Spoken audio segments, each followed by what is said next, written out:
the timing now is interesting because of City's injuries, and also just us gaining some momentum here and there. But what I'm worried about, and also just the fact that, we've seen against two different kinds of schemes they've struggled of late. One was against Liverpool in the FA Cup, where, to be fair, they were missing some key players, and also Liverpool. They are absolutely devastating. They can bully anyone, even a team like Manchester City. The other side was Atletico, which is a completely different blueprint, and we can sit here and talk about anti-football and wherever you are on that spectrum in terms of your belief system on how football should be played. Personally, I'm on the belief of whatever works, even if aesthetically may or may not look nice. Atletico also made them struggle. I mean, and it's difficult to score against a low block, even if you're Manchester City. And then we saw the other side of the spectrum against Atletico again in the second leg, where they had no choice but to start bringing their lineup higher up the pitch, start punching City in the mouth a little bit. And even against that, City struggled. So we've seen City struggle now against a couple different kinds of schemes. Now, whatever Real Madrid decide to do in terms of what they do defensively, if you want to go with the low block approach and counter and rely on Vinicius and Benzema on transition, fine, go for it. If you also want to play a higher line and press, even though your press has sucked all season, fine, go for it. What concerns me most is that Real Madrid often take the middle ground, and it's like they go into a deeper block, but it's not quite a low block, and it's not really compact, and it's also they'll start to randomly just press based on what seems to be individual initiative and not like a team collective effort. It's like one person will decide to press and then is frustrated why no one else is pressing. So there's moments like that, and my feeling, Jose, is that I think City will punish that, and with PSG and Chelsea, by the time we flipped into gear and actually started playing football, we had time to recover.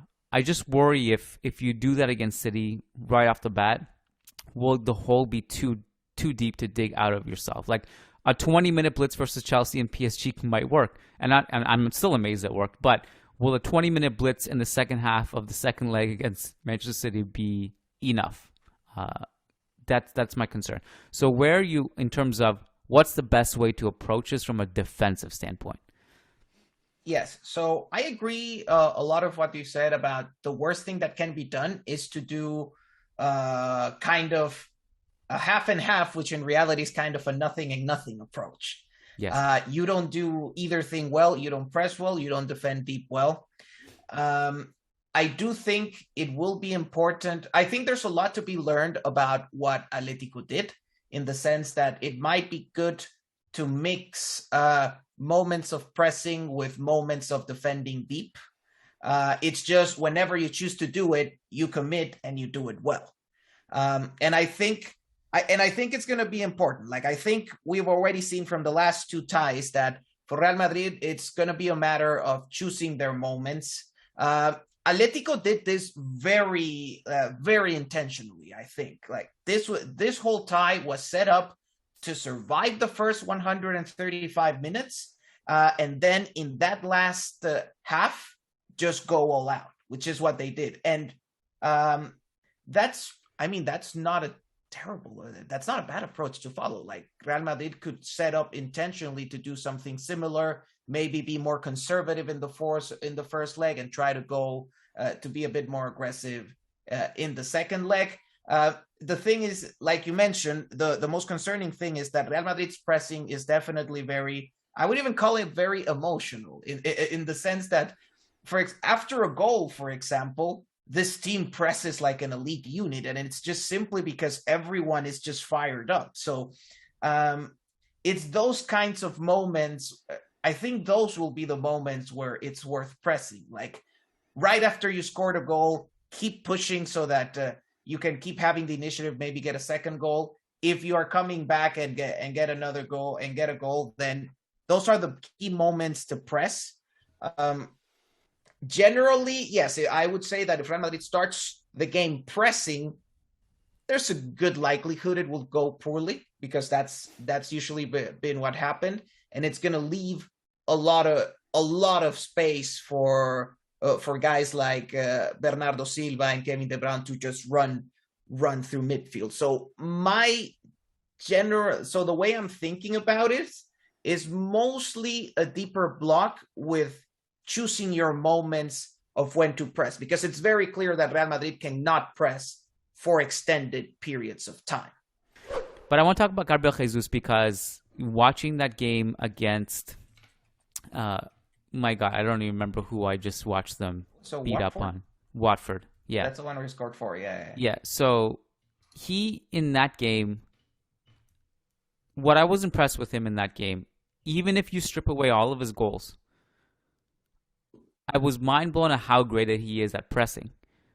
He just has this almost like Benzema-esque quality to him, where it's like he can force the people into mistakes, but he does it relentlessly. Like Benzema doesn't do it nearly as relentlessly as Gabriel Jesus, and Gabriel Jesus can actually, like, he's just so good at that. And I guess explain the Gabriel Jesus profile. What should be worried about, assuming that he doesn't play at right back, because I'd still be surprised if that happened. But let's say if he actually plays higher up the pitch, what does that concern you? Like, how does that concern you if you're Real Madrid? And also just given the fact that we don't really know who's going to be playing in our backline yet either, because we don't know what's the situation of Casemiro, Alaba, Ferland Mendy. These guys are still kind of in the air. What worries you about that specific matchup? Particularly the runs. So first of all, the main argument usually against Gabi Jesus is that as a finisher, he's never been that good. Then he gets 4 goals here, and that's not the state in which I'd like to face him. Because now he comes off a really good form, and you don't want to face a striker while he's hot. But the more worrying things, one, it does worry me, the pressing, because again, we still remember what happened 2 years ago. Like, there's still Manchester City can still get a lot out of pressing Real Madrid and forcing them into mistakes. And Gabi Jesus, if he plays up front, would be a big part of that strategy. And the other thing that's concerning is the runs in behind. So on the side of Mendy, it's of course less worrying. The main thing is that if Jesus plays up front, he'll likely be looking for what is currently, that's the reality, the weak spot in defense, which is Carvajal, who admittedly has been doing better in the past couple of weeks. Maybe we can get a surprise out of Carvajal, and he's in his best shape. But I would imagine that's still, unless Nacho is the one playing, I would imagine that's the area that Guardiola would aim to target, that area with Carvajal, which will involve a few things. So one thing is that if we decide to, for example, if Real Madrid decides to not keep the deep block and they go out to press, that generates a whole slew of problems, because then you're going to have very likely situations where City are going to find Kevin De Bruyne and Silva behind Real Madrid's midfield line. They have a lot of space to run. Then immediately Alaba and Militao are going to try, or Nacho are going to try to run forward, and those are the spaces that Gabi Jesus can attack. Then another point when it comes to City's front line is that, well, 2 years ago, Sterling did have a pretty good matchup against Carvajal.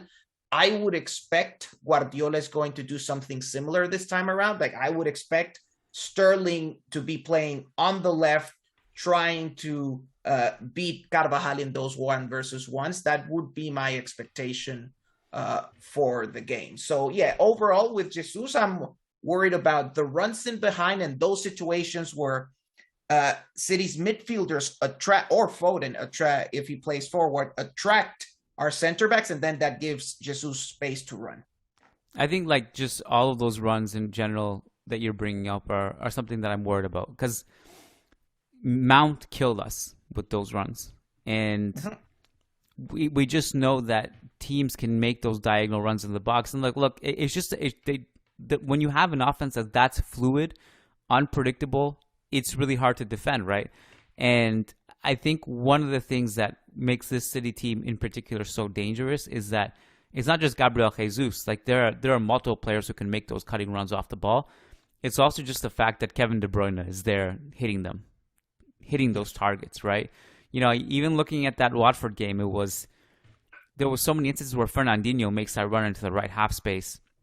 And I'm like, how did he end up there? Then all of a sudden, De Bruyne gets the ball, and it's like just a laser pass through ball. Or he looks one way and then hits the pass the other way. And he's just so, even his crossing, everything, it's just from point A to point B, direct devastation. Ball carrying transition. De Bruyne frightens me. So there's also that aspect of it too. How do you see it? How do you see the midfield matchups compared to, like, you know, other games where we've had Chelsea and PSG?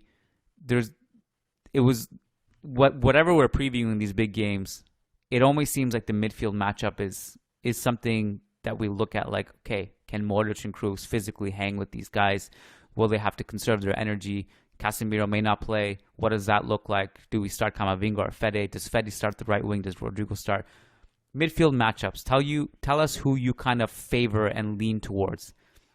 Yes. So a comment on the thing about Kevin De Bruyne. Those crosses will be a danger. I remember even in the Chelsea matchup where Reece James crosses still looked like half a chance every time he was doing it. And yeah, it can be similar with Kevin De Bruyne. Every time that he does, it's just going to be fear every time he sends one of those into the box, because at this point, Real Madrid's defending of the box is just not that good that it can take 10 of those pinpoint crosses in a game and not make a mistake. That's the reality. Unless Militao has a game where he decides to transcend, it will be a tough one for Real Madrid to defend. But as far as midfield matchups, so in all honesty, I'm not that. The main arguments I have for Real Madrid in this matchup is not midfield. It's really what's in the boxes. I feel that with Courtois and Militao and Alaba, on a good day with Militao, hopefully, and with Benzema on the other box, I think Real Madrid can actually survive City's attacks and then be more clinical than City are when it comes to getting the key goals. That's the main reason I think Real Madrid can win. The midfield battle, to be honest, I'm not very hopeful about it. I think it's been shown already versus PSG and Chelsea that this midfield, for a number of reasons, the age of the midfielders, but also just the tactical setup. It's simply, if you don't have a working pressing system, then it's kind of hard for this midfield to really operate at their best.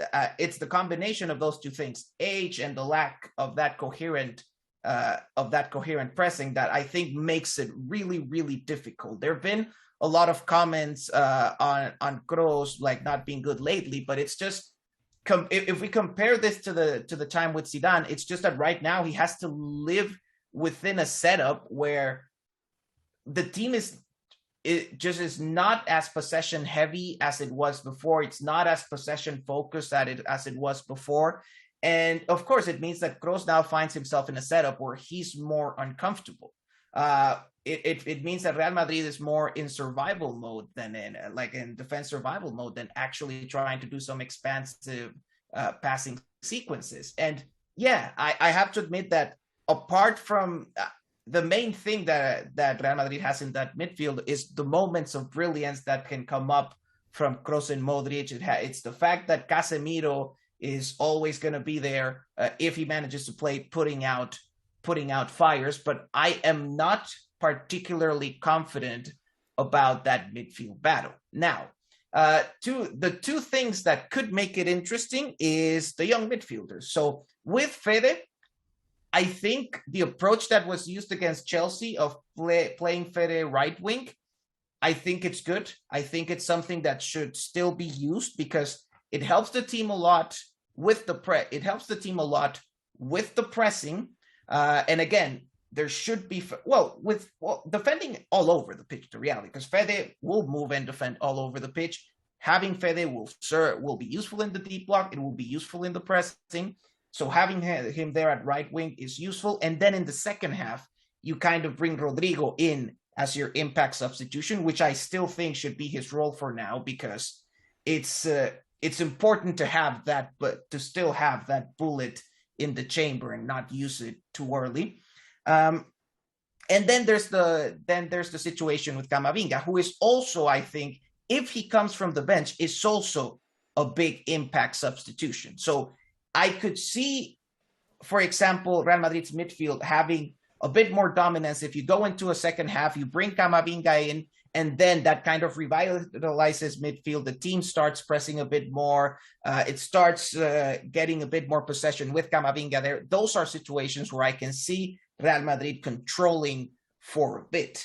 And if Casemiro doesn't get to start, then yes, you lose a bit there when it comes to the defensive order and ability.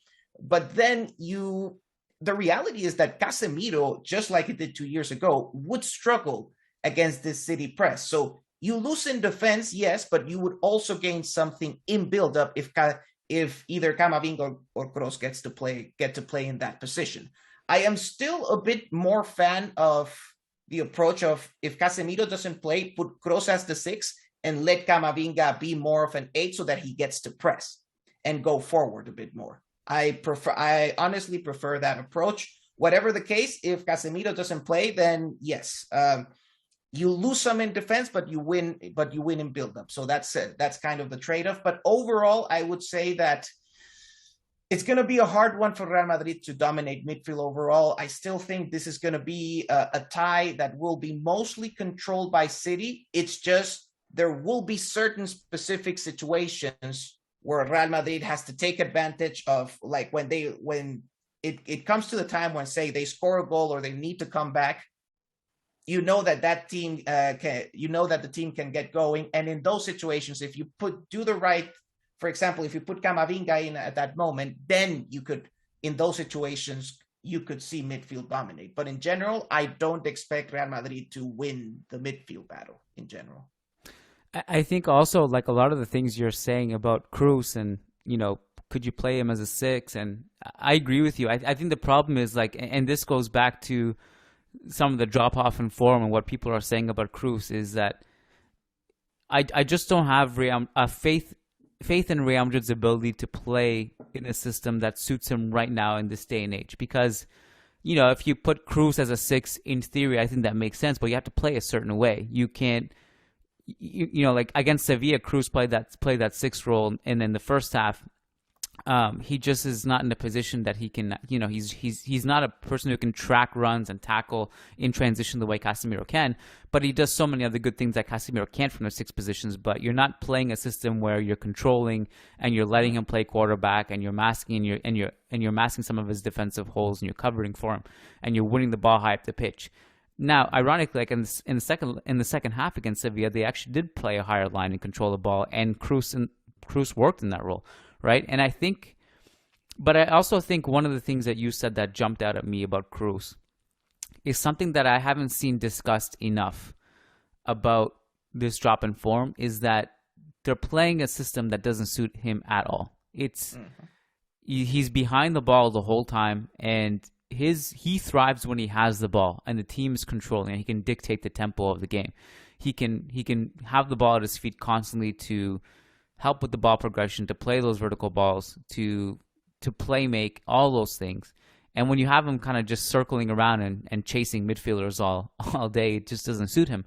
And this is what happened against Chelsea last season too. And the other thing is that when we were actually pressing or attempting to press earlier in the season, and we were scoring a bunch of goals and conceding a bunch of goals, Kroos was having an unbelievable season up until that point. And we were all talking about, like, oh my God, this guy's like in the form of his life. And that wasn't that long ago. It's just a system change. And that's what a lot of people are missing, that point when they're talking about, well, Kroos is finished and we got to move on and sell him. They're just completely out of their minds, if you ask me. It's just a systems thing right now. And if I had to guess, and I don't know for sure, I think a summer of signings and an injection of fresh legs, I think Real Madrid will play a different brand of football next year. But that's just a complete assumption. I don't know if that's going to be true or not. Let me ask you this: if Real Madrid are to get past Manchester City and make it to the Champions League final, which, wow, if you, again, like to your point, if you told us that before the season started, we would have thought you were absolutely insane. But if they do that, will it be down to individual brilliance, or will it be down to Carlo Ancelotti's tactics? Or maybe a bit of both. You don't have to answer so black and white. It's not as black and white, because in the end, I think it's actually not that different from what Atletico was trying to do, which is so the big battle here is that City will try to dominate tactically. That's what they do well. That's what Guardiola excels at building teams that dominate from a structural systems perspective. Real Madrid don't have that. That's the reality. They don't have system and structure of that level. They cannot dominate at that level. So City's argument is going to be mainly tactical. Real Madrid's argument is going to be mainly emotional. It's the intangibles. It's the fact that they handle this competition better than anyone else from an emotional perspective. And frankly, the more emotional rather than tactical, if this match turns more emotional than tactical, then Real Madrid is likely to have the edge.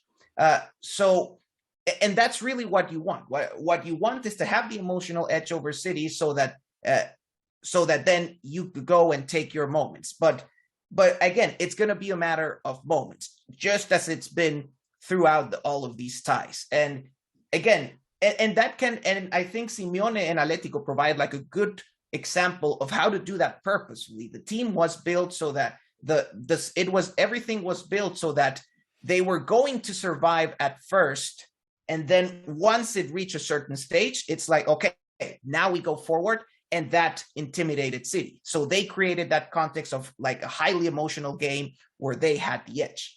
And I think, while I wouldn't recommend Real Madrid defending for 135 minutes, I don't think that would be an approach that works for Real Madrid.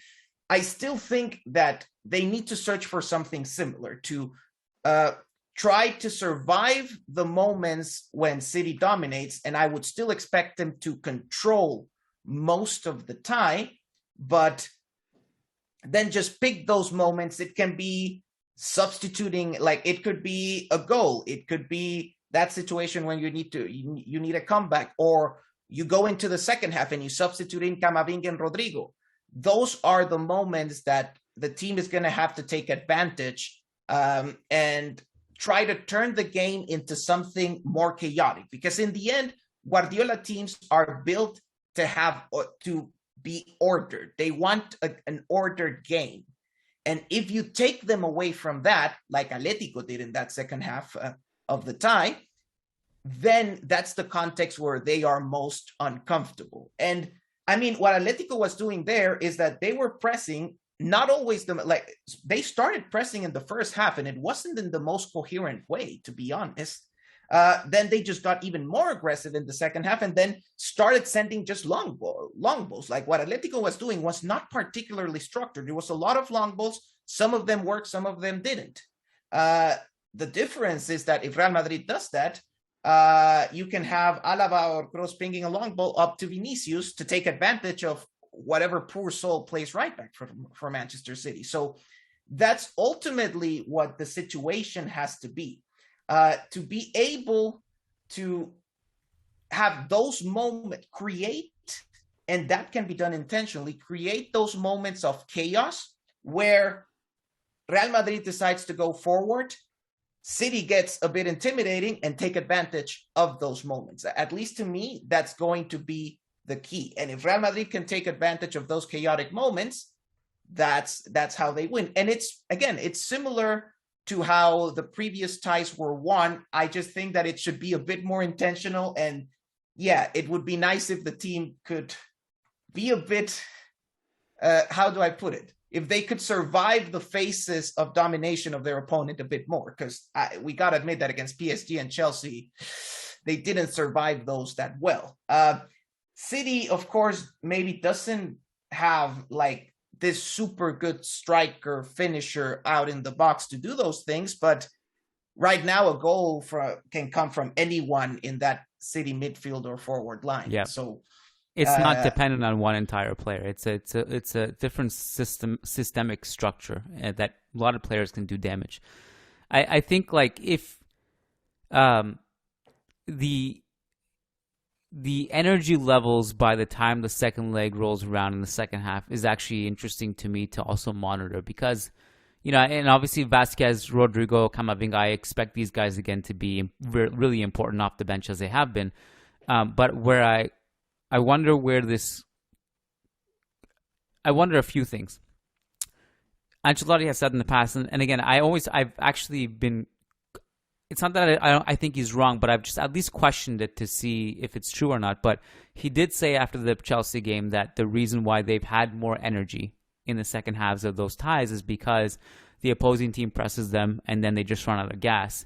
And then Real Madrid brings some subs in and then they change the game, which I personally think it also can be equally exhausting, if not more, both mentally and physically, to also chase the ball all game and try to deal with all this stuff.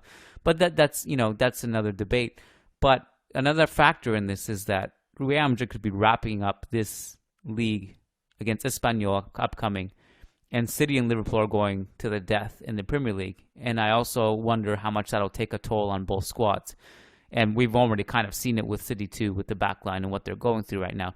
Also, the long balls you mentioned will be interesting too. And I think that's part of the big advantage that Real Madrid have that with Walker out is that, those long balls, particularly in the first leg, it was, long balls to João Felix and Kyle Walker would sprint and track and win the ball. And not having that is massive, especially when it's Vinicius, who's quicker than João Felix is. So that's another thing I'd like to monitor. And I think the other one that you talked about a little bit, but I'd like to also just emphasize is that I worry about Militao under pressure a little bit in this game. I think Militao's had a fantastic season. I think he's a little bit off form right now, and I think he's also error prone, which is kind of fine because I'm accepting of the fact that he's a young player going through growing pains and is super talented, is going to be a good player. But it's something that I'm just concerned about, What did we miss anything else from this game? Because I also want to talk about Rudiger too. But I'm trying to think if we miss anything else. And no, I think that's overall the big picture. I think let's not expect much out of the midfield battle in the sense that I would expect City to dominate in those areas. I would expect City to dominate and control the middle of the pitch. Unless, again, you have a second half situation where, say, Camavinga comes in.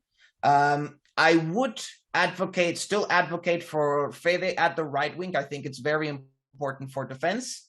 And the key points is, yes, well, Real Madrid, I think, has a bit of the edge over Manchester City. It's in the boxes. It's the state in which Courtois is right now. If Militao decides to have a big game, then it's really hard to get through it. And Alaba has his weaknesses, but what I love about this guy is just how consistent he's on a game by game, like on every game. So you have two really tough competitors there with Militao and Alaba. And then, of course, you have the best center forward in the world right now on the other side. And it's that, survive the phases in which Manchester City dominates and then pick your moments in the boxes, preventing those City shots and then getting your own shots in with Benzema and Vinicius. I think that's the key. Like, this is not a game that Real Madrid is going to win in the middle of the pitch. They're going to win it in the boxes.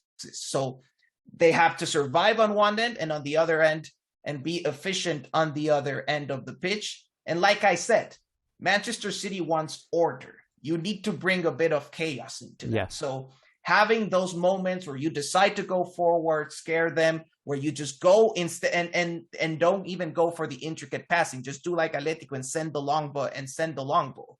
And we already know that right back position is going to be a pain for them. So send it there, send it where it hurts, and keep doing that, because Atletico kept doing that and they kept producing chances out of that. And yeah, if Joao Felix and Angel Correa can do that, Vinicius and Benzema can surely do it too. So I think that's kind of what the game looks like for me. And if Real Madrid can take advantage of those things and win the battles in the boxes, then they get to run away with it.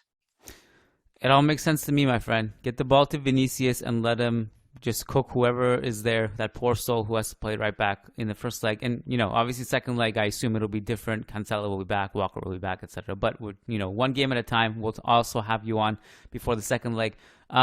So Rudiger is imminent. It's not official yet, but it looks like it's going to go down. I'm personally thrilled. I've been a huge Rudiger fan for a while now. I'm glad that Real Madrid fans got to see him up close. In case there are any, and I know they exist, but for the Madridistas who are skeptical and not on board with this signing, convince them. What's so good about this signing in particular? I think at this point, modern football requires really complicated things for center back. They have to be everything. They have to be fast enough to defend in a high line. They have to be tall enough to clear out whatever comes out of the box, not make mistakes in the box. And they also somehow have to be outstanding with the ball passing out of the back. Apart from having occasional mistakes, which have become less frequent now that he plays under Tuchel, I would say that Rudiger is one of the few defenders in the world who fulfills all of that criteria. You have this 190 guy with good speed. He can defend in a high line. He has the towering presence to clear balls that go into the box. And he's also one of the most impactful defenders in the world when he has the ball. It's about as close to ideal as you come to a modern center back.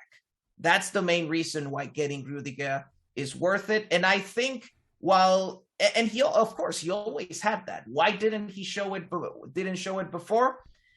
Center back position takes a bit to mature. The reality is that I think the age in which center backs mature, reach their peak maturity, their peak is 28 to 32, something along those lines, where they still have when their physique is still good, but they also have the acquired experience from a 10-year career. I mean, we've seen it many times. With Sergio Ramos, it was similar. You knew that you always had a generational defender in your hands, but it's once he entered that age where you could really see his best period, because he could combine that experience with his physicality. And I think a similar thing happens with Rudiger right now, that you are getting a defender who right now is 29, but it's really the peak of his career, because he finally acquired that composure that was lacking in him before.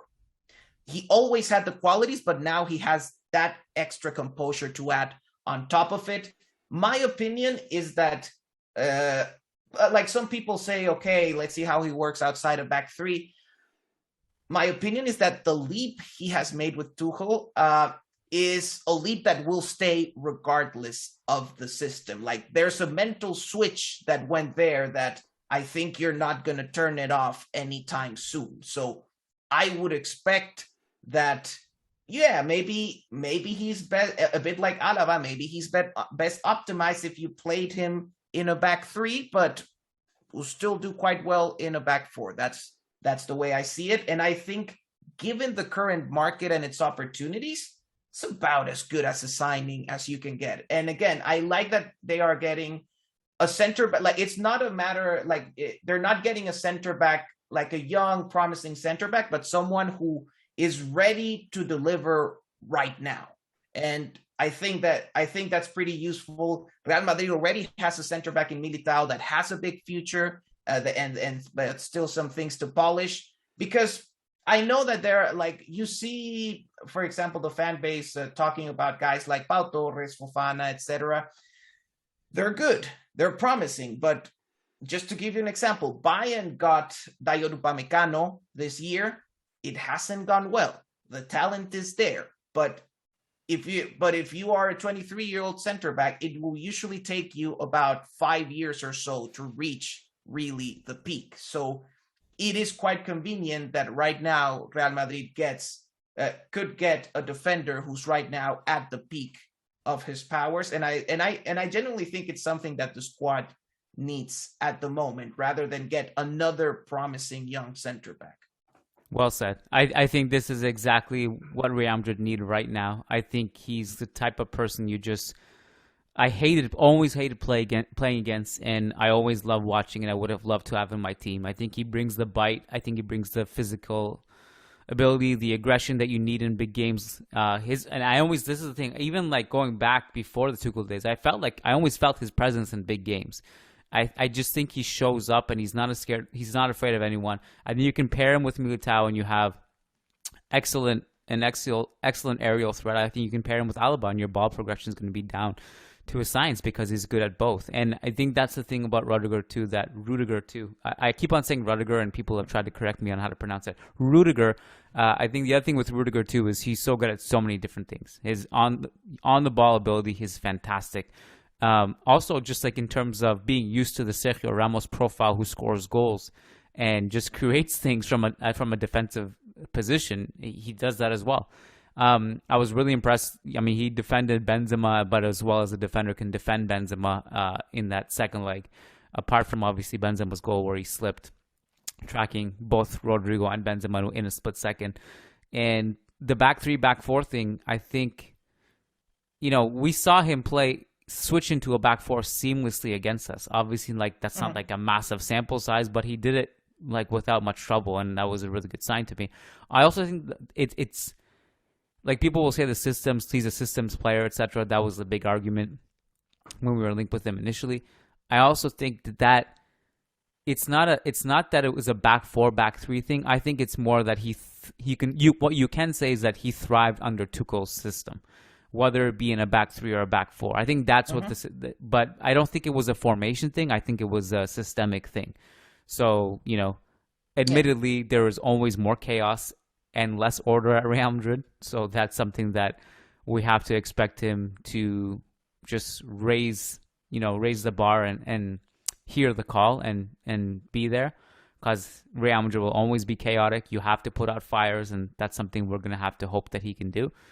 But I think it's a great signing. And also I think, part of the pushback, also the counter was always, well, is he a starter? Like, is he good enough to start over Militao and Alaba? And also, if he's going to be a bench player, he's a hell of an expensive bench player. It'll be interesting to see what whoever the coach is, then I assume it's Ancelotti, will do. If everybody is healthy in a big game, who does he actually go with? I don't know the answer to that. But I also know that historically speaking, especially in recent times, this has been a position with so much injuries and so many suspensions that, and Militao looks so tired right now. It's not a luxury. I think it's a necessary signing. I would get your opinion before we sign off here. A lot of chatter about, well, you push Alaba to left back position and, put Mendy on the bench or whatever. Where are you on that? So I think another reason I like a lot the Rudiger signing is because it gives you that alternative, that you can push Alaba to the left and use him in situations where, Mendy is not enough going forward. Because ultimately that's the main limitation with Mendy, that you have one of the best fullbacks in the world defensively, if not the best, but there's a struggle going forward.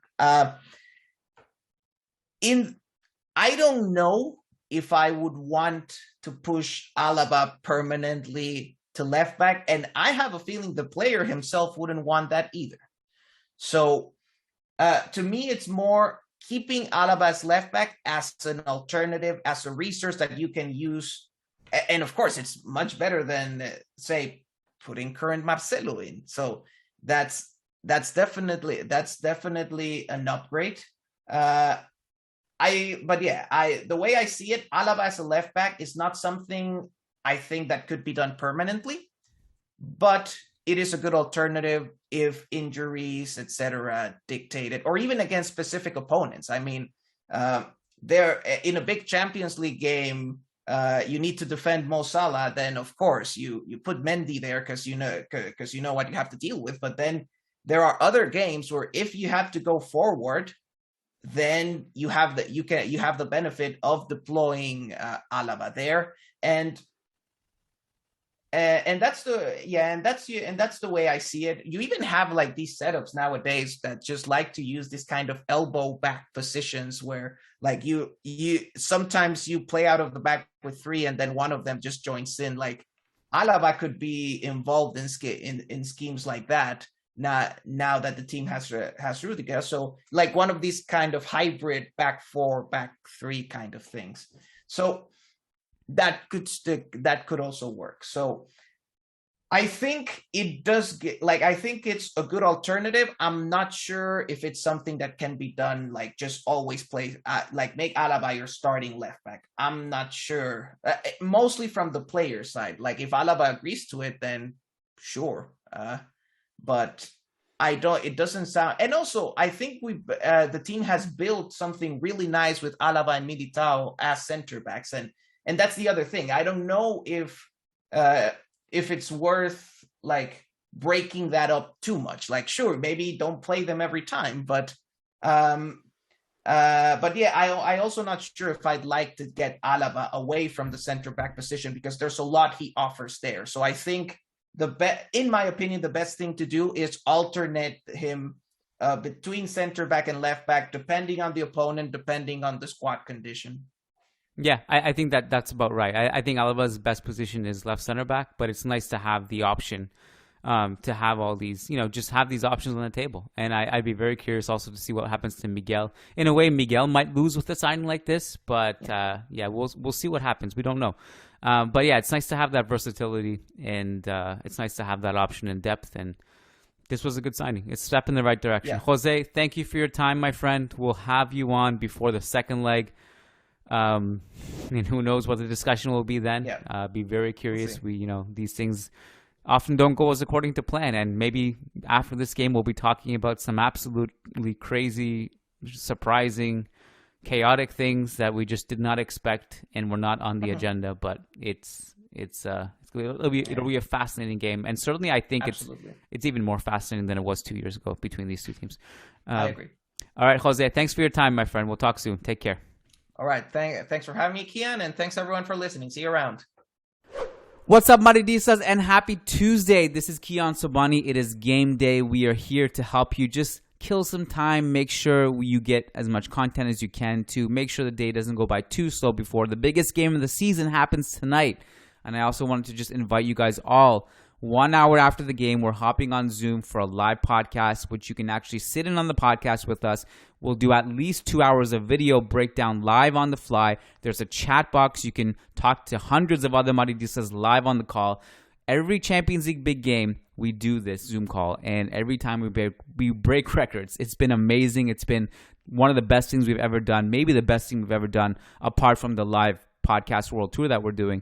And it's just a ton of fun, and I would like to invite you all. To get access to the link, go over to patreon.com/Managing Madrid. You sign up. It's as little as $3 a month. It's literally cheaper than a Starbucks coffee. Just get in. You get a ton of value. You get an entire back catalog of bonus content, and you will have access to that so long as you're a patron. It's super fun. You get bonus content every week, twice, 3 times a week, sometimes over on patreon.com/Managing Madrid exclusively.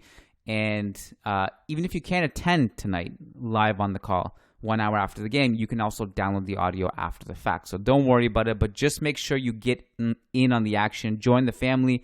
Go over right now as soon as you see this message and sign up over on patreon.com/Managing Madrid.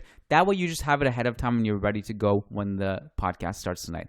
And if you like what you've heard today, this was recorded yesterday, obviously. So the full episode was about 1.5 hours. It was much longer. We only posted like 40 minutes of it. And it actually went up for free. So just search Managing Madrid on your podcast app and listen to the entire 1.5 hour episode. And there's also a part 2 in that same episode where we talk about Benzema and his longevity and his diet and the way he takes care of his body. That's also a super cool discussion if you're into that stuff. Again, search Managing Madrid on your podcast app and also patreon.com/Managing Madrid. And we'll see you on the inside. And Hala Madrid.